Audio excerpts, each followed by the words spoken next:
ce conformisme et surtout ce confort dans lequel beaucoup sont, se pose la question, est-ce que véritablement aussi une partie ou la majeure partie de la population a-t-elle véritablement envie, encore réellement, de vivre dans une véritable démocratie au sens noble du terme? En fait, pourquoi aussi également certains comprennent qu'il y a un problème, mais ne vont pas tenter de changer quelque chose. On ne va jamais voter. Exactement. Quand tu dis la démocratie, au-delà d'aller voter, on ne va jamais voter. On va élire. C'est-à-dire qu'on va précisément renoncer à voter. Il faut qu'on arrête d'appeler voter l'élection, sinon on ne comprend rien. Les libéraux sont en train de s'apercevoir qu'ils n'ont rien à craindre. On peut être 10 millions dans la rue, ils n'en ont rien à foutre. Rien. Il n'y a pas d'institution pour nous protéger. Ils sont en train de s'en rendre compte. Nous n'avons pas de constitution. Et vous prenez la légitimité. Vous la prenez. Le pouvoir, il se prend. Il ne se demande pas.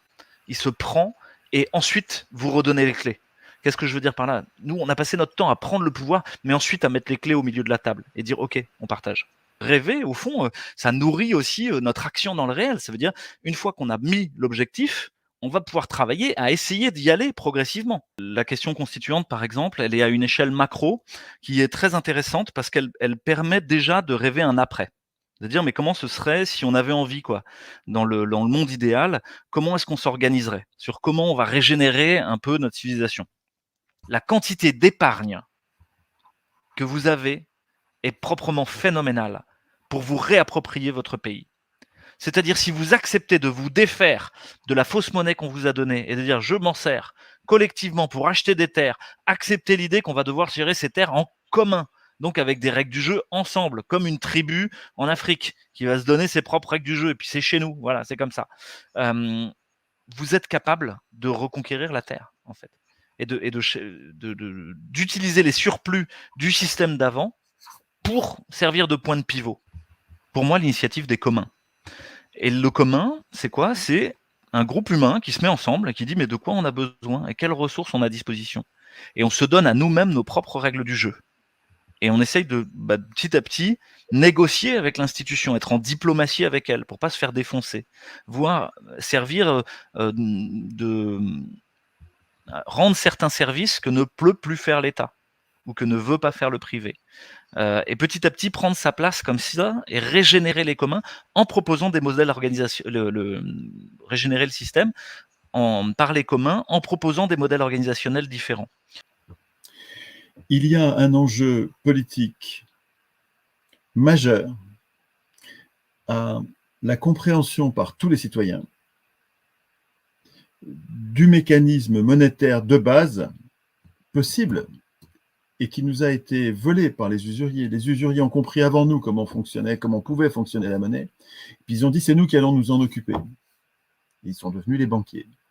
Et nous n'arrivons plus aujourd'hui à leur reprendre ce pouvoir, et que je vous recommande, qui est écrit par Stephanie Kelton, qui s'appelle « Le mythe du déficit », qui explique donc la théorie moderne de la monnaie, donc le chartalisme, c'est vraiment le type de monnaie qu'il nous faut politiquement pour nous émanciper, mais qui l'explique remarquablement bien. L'avantage de ce bouquin, la force de ce bouquin, c'est que c'est simple à comprendre pour tout le monde. Or, il est question de refaire de la création monétaire, et parce que ça va nous ouvrir tous les impossibles politiques aujourd'hui deviennent des projets politiques si on a la possibilité de les financer sans avoir besoin de l'argent des riches. Il n'y a rien de plus simple que de créer de la monnaie, et qu'on va venir à bout du chômage avec ça, et que donc on va établir la prospérité. Ça va devenir une épine dorsale politique, ça va devenir votre colonne vertébrale, ça va devenir ce sur quoi vous pouvez vous appuyer pour prouver que ce que vous défendez, et bien sûr que c'est jouable. Parce que pour l'instant, on n'arrête pas de nous renvoyer dans la figure l'argument « Mais monsieur, vous êtes un démagogue, comment allez-vous financer ça ?» Et nous ne savons pas quoi répondre. Ce bouquin va vous permettre, ce bouquin et d'autres, il y en a d'autres sur la question, mais celui-là est particulièrement clair. Ce bouquin va vous permettre de répondre « J'ai pas de problème de financement. » Le pouvoir a tout l'argent, à tout le système médiatique, à tout le système législatif, à tout le système exécutif. Et donc la non-violence, c'est pas une option, elle est la seule option. L'idée a besoin de tout le monde. Voilà. Pour moi, l'idée de la démocratie, c'est qu'il faut l'instituer, que les seuls à pouvoir l'instituer, c'est les citoyens, les simples citoyens, et qu'ils doivent s'entraîner pour le faire. Il ne suffit pas de dire je peux le faire. À mon avis, il faut s'entraîner. Peut-être que je me trompe là-dessus et que si ça se trouve, il n'y a pas besoin de s'entraîner.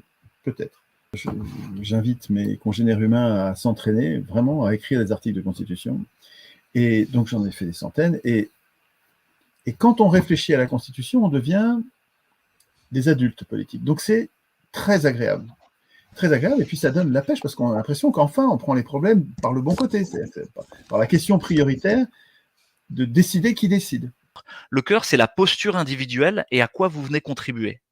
Si votre posture n'est pas juste, si quelqu'un arrive en disant « moi, je vais tordre ce système et faire du pognon avec. Moi, je vais tordre ce système et en faire du pouvoir avec. » Quelles que soient les règles que vous aurez mises, il va y arriver. Parce que, sauf si vous avez déjà déterminé comment vous allez mettre des contre-pouvoirs et comment vous allez traverser le conflit. Et donc, pour moi, c'est ça le cœur. C'est que vous aurez toujours des gens qui vont essayer de tricher. Toujours. Même sans le vouloir. Même pas en pensant à mal. Mais ils vont quand même tordre votre truc. Comment vous traversez le conflit avec eux? Comment même, ce qu'ils sont en train d'imposer à votre collectif, peut-être c'est utile. Peut-être que le conflit lui-même, il est un frottement qui est utile. Et donc, il faut arriver à se dire, le conflit est inhérent à notre fait d'être ensemble sur Terre et d'essayer de faire un groupe cohérent. Il y a plein de modèles organisationnels qui existent déjà, mais qu'il faut accepter de sortir de celui dans lequel on était et de se former, c'est-à-dire de monter en compétences, et que cette montée en compétences, elle va venir questionner notre posture individuelle. Elle va venir nous questionner en profondeur. Parce qu'au fond, peut-être quand même que je veux faire du pognon. Une des grandes origines de la régénération civilisationnelle, ce sont les communautés monastiques. Et les communautés monastiques, c'est quelque chose d'un peu étrange. Alors, ça va peut-être surprendre nos auditeurs, mais c'est des gens qui créent du surplus. C'est ce qu'on appelle des leviers d'expansion.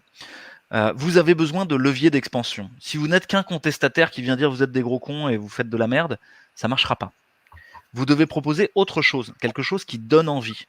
Plus que quelque chose qui donne envie, quelque chose dont l'autre a besoin. C'est important, il faut qu'on produise du surplus. Il faut qu'on ait quelque chose à monnayer. Avec le système, pas que entre nous. Pour toutes les activités qu'on ne peut pas assumer au niveau de la commune, comme, je sais pas, le train, le téléphone, la production d'électricité. Enfin, la production d'électricité, on doit pouvoir la produire de façon locale.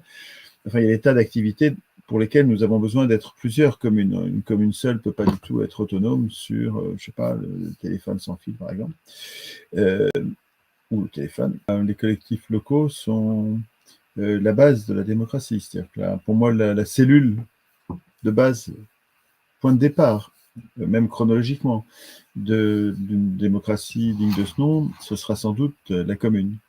Et ensuite, c'est par probablement le mécanisme de la fédération de communes libres. Libre, hein, il faut qu'elle reste libre pour que ça fonctionne, qu'on arrivera à atteindre progressivement des tailles plus grandes, peut-être jusqu'à la terre entière.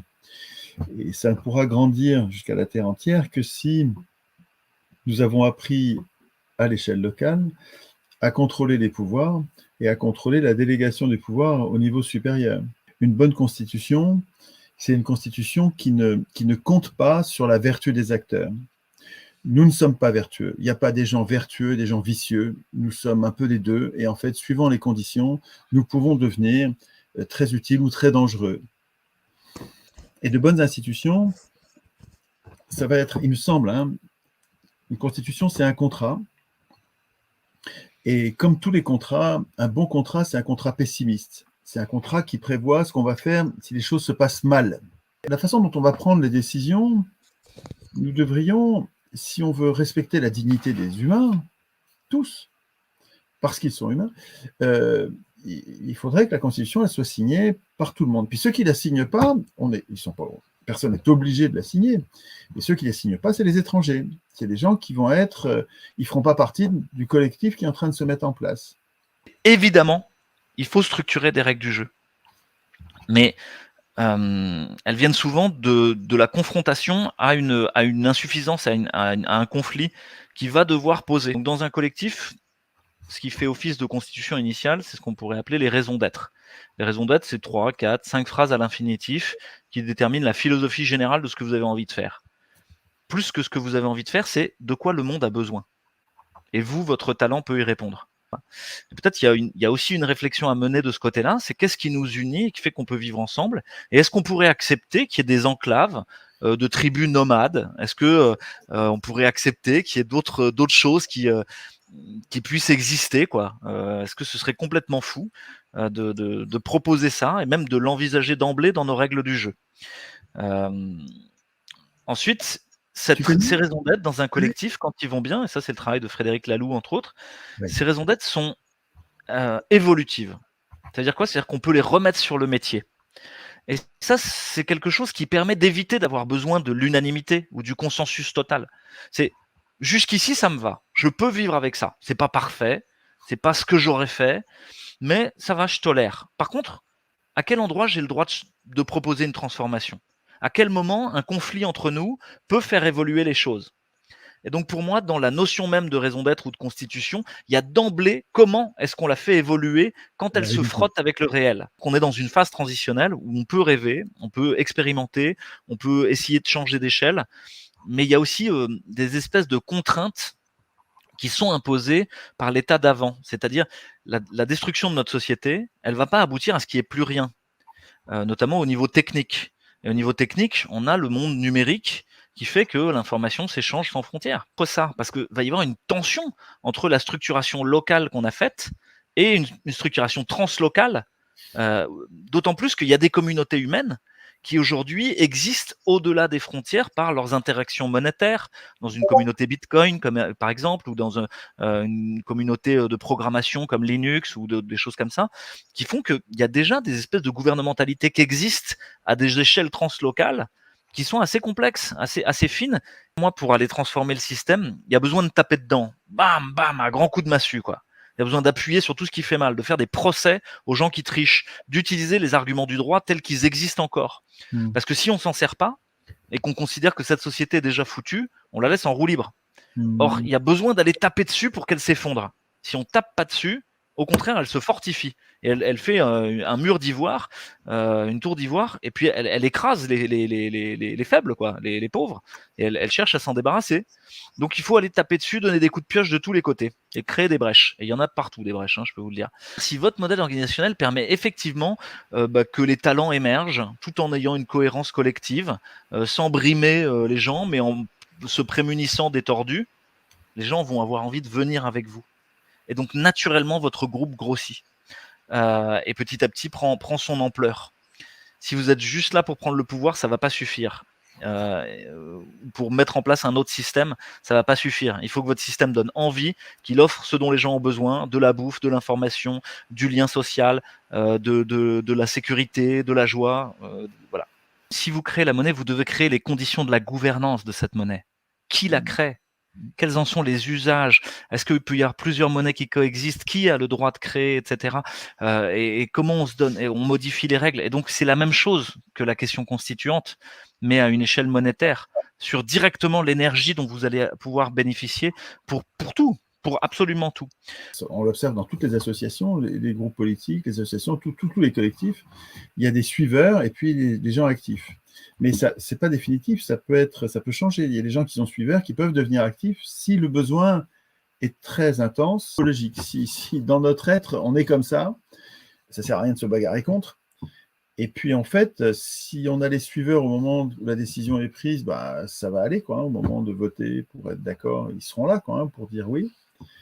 Et finalement, c'est peut-être pas si grave qu'on soit pas tous à agir. Des solutions législatives, qu'est-ce qu'il faut faire? Au-dessus de ça, c'est comment on décide. Et c'est à nous d'écrire ça. Notre cause commune, c'est d'apprendre à instituer nous-mêmes la puissance dont on a besoin pour régler tous les problèmes, pour décider ensemble de tous les problèmes. Cause commune, instituer nous-mêmes, apprendre à nos enfants, à instituer nous-mêmes la puissance qui nous manque. Rien ne se fera sans travail. Et ça ne veut pas dire que c'est triste, ça ne veut pas dire que c'est dur, ça ne veut pas dire que c'est le bullshit job. Non, c'est une œuvre.